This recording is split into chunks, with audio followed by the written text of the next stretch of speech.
Assalamualaikum, selamat pagi teman-teman. Seperti yang kelihatan di sini, kondisinya udah lebih oke ya settingannya. Ya, semoga ke depan lebih baik lagi. Jadi, hari ini kita akan ngobrol lagi mengenai AI. Dan salah satu concern, terutama dari teman-teman yang ngajar, dosen, guru gitu adalah gimana kalau ini digunakan untuk plagiarisme. Jadi, ini gimana nih? Ini akan mengganggu pendidikan. Ini akan membuat hasil dari tulisan anak-anak didik saya nggak maksimal atau mereka bisa aja pakai AI terus di-submit tugasnya dan kita nggak tahu ini beneran mereka yang bikin apa enggak. Nah, ada beberapa tools yang bisa digunakan untuk mendeteksi. Di video ini kita akan bahas 5 di antaranya. Dan memang nggak semuanya maksimal. Dan dari 5 itu ternyata 4 nggak bisa dipakai untuk deteksi artikel yang pakai bahasa Indonesia. Akan kesusahan mereka untuk mendeteksi, tapi ada satu yang bisa. Oke, langsung aja ya. 5 tools itu adalah pertama, AI Content Detector dari Writer.com, kemudian ada juga Detect GPT dari Stanford University, kemudian GPT-2 Detector dari OpenAI yang ditaruh di Hugging Face, kemudian ada GPT-Zero.me, kemudian ada juga Text Classifier-nya OpenAI. Nah, kita coba satu-satu. Di video ini, saya request ChatGPT untuk membuat artikel dalam jumlah 3 paragraf mengenai MVP, Minimum Viable Product.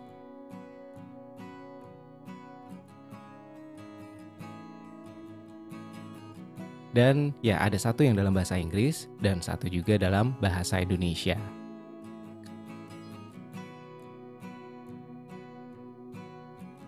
Kali ini kita akan coba cek satu persatu.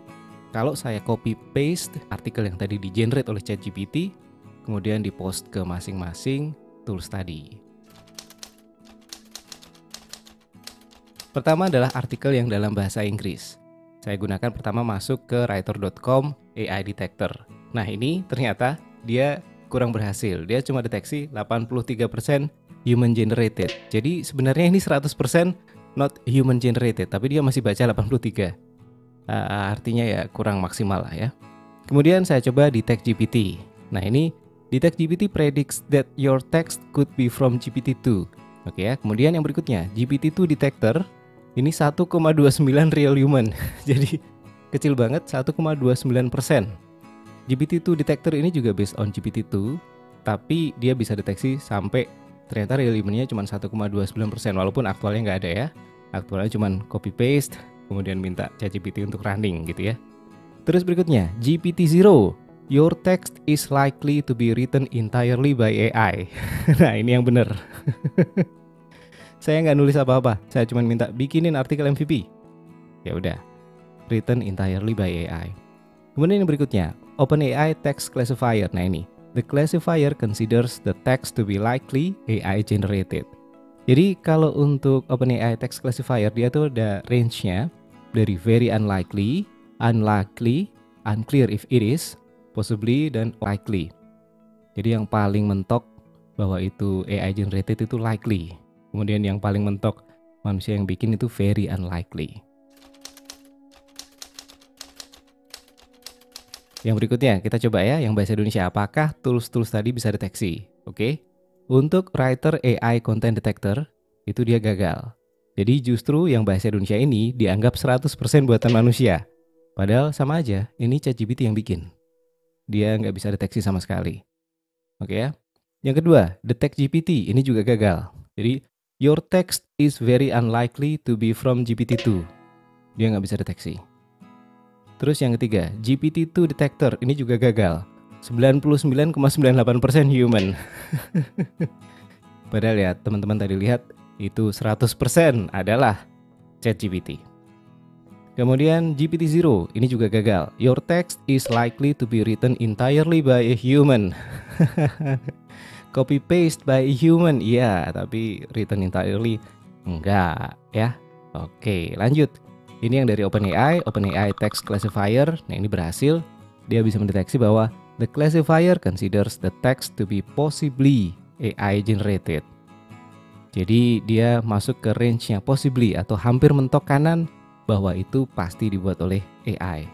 Tapi sorry, kata-kata pasti ini saya mesti revisi bahwa ada limitations untuk AI text classifier-nya OpenAI.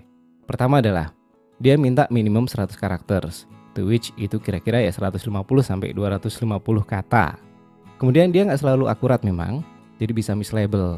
Yang sebenarnya dibikin oleh AI, dia bisa aja dianggap human, yang dibikin oleh human bisa aja dianggap AI karena ya ada keterbatasan lah ya. Sementara untuk bahasa seperti ini atau istilahnya tools itu nggak cuma ChatGPT doang, ada banyak.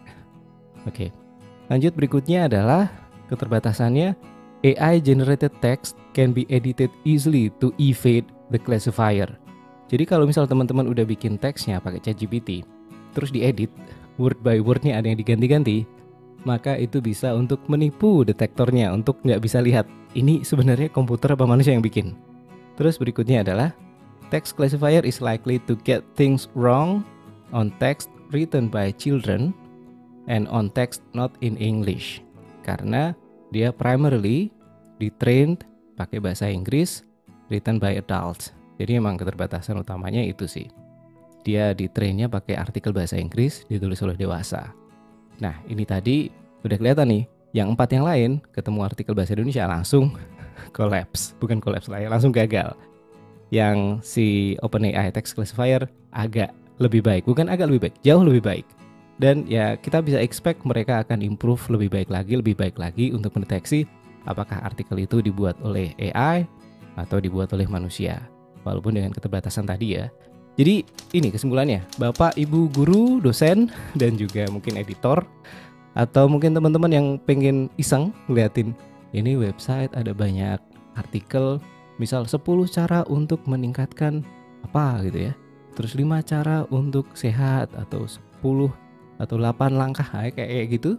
Terus teksnya dilihat tuh kayak apa ya, kayak kita diteriakin secara beruntun gitu, kayak nggak ada remnya.